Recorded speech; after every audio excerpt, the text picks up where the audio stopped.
Our mission is to build a detailed, realistic computer model of the human brain. And we've done in the past 4 years a proof of concept on a small part of the rodent brains. And with this proof of concept, we are now scaling the project up to reach the human brain.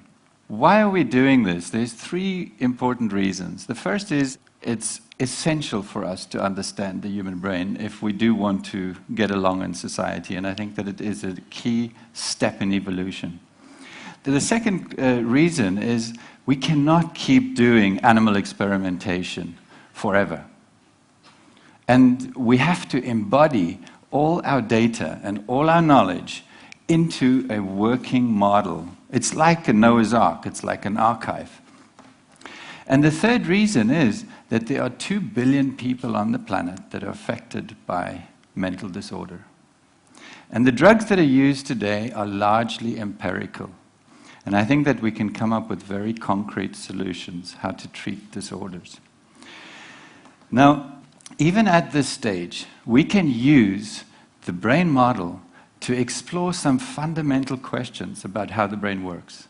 And here at TED, for the first time, I'd like to share with you how we're addressing one theory. There are many theories.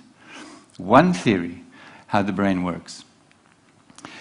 So this theory is that the brain builds a version of the universe and projects this version of the universe like a bubble all around us. Now, this is, of course, a topic of philosophical debate for centuries, but for the first time, we can actually address this with brain simulation and ask very systematic and rigorous questions whether this theory could possibly be true. The reason why the moon is huge on the horizon is simply because our perceptual bubble does not stretch out 380,000 kilometers. It runs out of space. And so what we do is we compare the buildings within our perceptual bubble and we make a decision. We make a decision it's that big, even though it's not that big. And what that illustrates is that decisions are the key things that support our perceptual bubble. It keeps it alive. Without decisions, you cannot see, you cannot think, you cannot feel. And you may think that anesthetics work by sending you into some deep sleep or by blocking your receptors so that you don't feel pain. But in fact, most anesthetics don't work that way. What they do is they introduce a noise into the brain so that the neurons cannot understand each other. They're confused. And you cannot make a decision. So while you're trying to make up your mind what the doctor, the surgeon is doing while he's hacking away at your body, he's long gone. He's at home having tea. So when you walk up to a door and you open it, what you compulsively have to do to perceive is to make decisions. Thousands of decisions about the size of the room, the walls, the height, the objects in this room. 99% of what you see is not what comes in through the eyes. It is what you infer about that room. So I can say with some certainty, I think, therefore I am. But I cannot say, you think, therefore you are. Because you are within my perceptual bubble. Now, we can speculate and philosophize this, but we don't actually have to for the next 100 years. We can ask a very concrete question. Can the brain build such a perception? Is it capable of doing it? Does it have the substance to do it? And that's what I'm going to describe to you today. So, it took the universe 11 billion years to build a brain.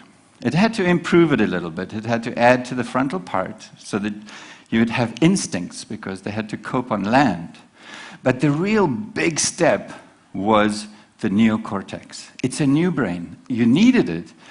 The mammals needed it because they had to cope with parenthood, social interactions, complex cognitive functions. So you can think of the neocortex actually as the ultimate solution today of the universe as we know it. It's the pinnacle, it's the final product that the universe has produced. It was so successful in evolution that from mouse to man it expanded about 1,000-fold in terms of the numbers of neurons to produce this almost frightening organ structure. And it has not stopped its evolutionary path. In fact, the human neocortex and the human brain is evolving at an enormous speed. If you zoom in onto the surface of the neocortex, you discover that it's made up of little modules, G5 processors like in a computer, but there's about 1 million of them. They were so successful in evolution that what we did was to duplicate them over and over and add more and more of them to the brain until we ran out of space in the skull and the brain started to fold in on itself. And that's why the neocortex is so highly convoluted. We were just packing in columns so that we'd have more neocortical columns to perform more complex functions. So you can think of the neocortex actually as a massive grand piano, million-key grand piano. Each of these neocortical columns would produce a note. You stimulate it, it produces a symphony. But it's not just a symphony of perception. It's a symphony of your universe, your reality. Now, of course, it takes years to learn how to master a grand piano with 1 million keys. That's why you have to send your kids to good schools and hopefully eventually to Oxford.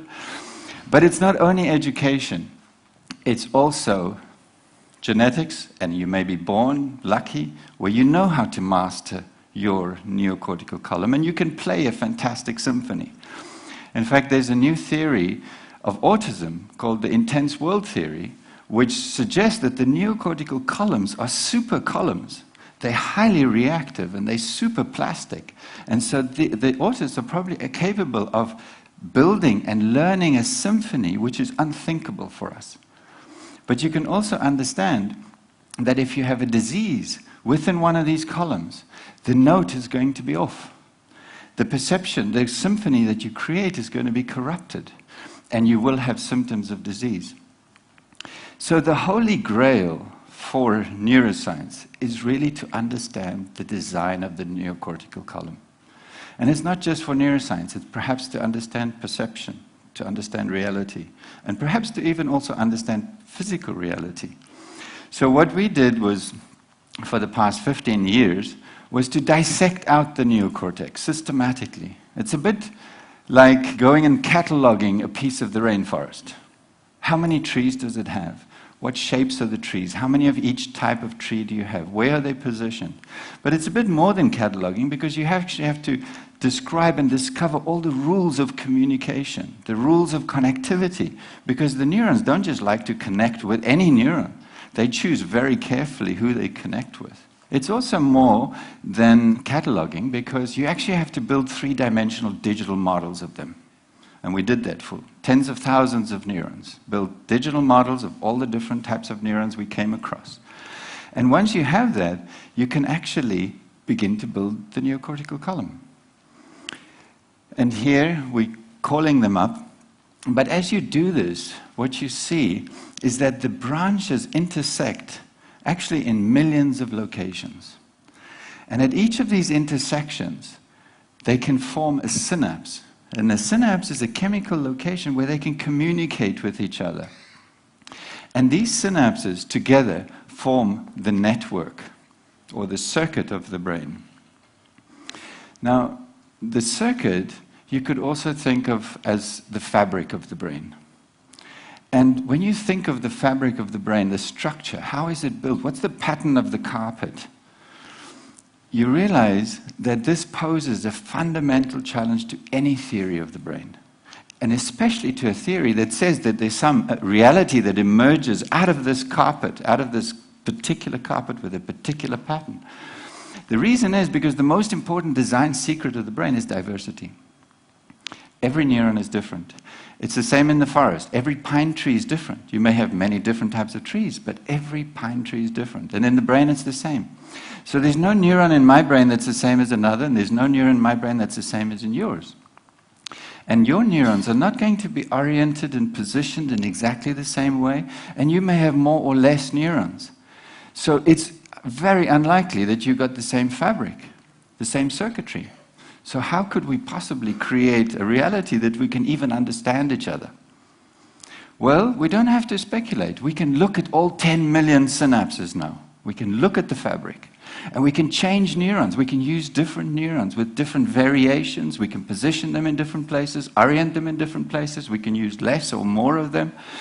And when we do that, what we discovered is that the circuitry does change, but the pattern of how the circuitry is designed does not. So the fabric of the brain, even though your brain may be smaller, bigger, it may have different types of neurons, different morphologies of neurons, we actually do share the same fabric. And we think this is species-specific, which means that that could explain why we can't communicate across species. So let's switch it on. But to do it, what you have to do is you have to make this come alive. We make it come alive with equations, a lot of mathematics. And in fact, the equations that make neurons into electrical generators were discovered by 2 Cambridge Nobel laureates. So we have the mathematics to make neurons come alive. We also have the mathematics to describe how neurons collect information and how they create a little lightning bolt to communicate with each other. And when they get to the synapse, what they do is they effectively, literally shock the synapse. It's like electrical shock that releases the chemicals from these synapses. And we've got the mathematics to describe this process. So we can describe the communication between the neurons. So there literally are only a handful of equations that you need to simulate the activity of the neocortex. But what you do need is a very big computer. And in fact, you need one laptop to do all the calculations just for one neuron. So you need 10,000 laptops. So where do? You go to IBM. And you get a supercomputer because they know how to take 10,000 laptops and put it into the size of a refrigerator. So now we have this Blue Gene supercomputer. We can load up all the neurons, each one onto its processor, and fire it up and see what happens. Take the magic carpet for a ride. Here we activate it, and this gives the first glimpse of what is happening in your brain when there's a stimulation. It's the first view. Now, when you look at that the first time, you think, my God, how is reality coming out of that? But in fact, you can start, even though we haven't trained this neocortical column to create a specific reality, but we can ask, where is the rose? We can ask, where is it inside? If we stimulate it with a picture, where is it inside the neocortex? Ultimately, it's got to be there if we stimulated it with it. So the way that we can look at that is to ignore the neurons, ignore the synapses, and look just at the raw electrical activity, because that's what it's creating. It's creating electrical patterns. So when we did this, we indeed, for the first time, saw these ghostly-like structures, electrical objects appearing within the neocortical column. And it's these electrical objects that are holding all the information about whatever stimulated it. And then when we zoomed into this, it's like a veritable universe. So the next step is just to take these brain coordinates and to project them into perceptual space. And if you do that, you would be able to step inside the reality that is created by this machine, by this piece of the brain. So, in summary, I think that the universe may have, it's possible, has evolved the brain to see itself, which may be a first step in becoming aware of itself. There's a lot more to do to test these theories and to test any other theories. But I hope that you're at least partly convinced that it is not impossible to build the brain.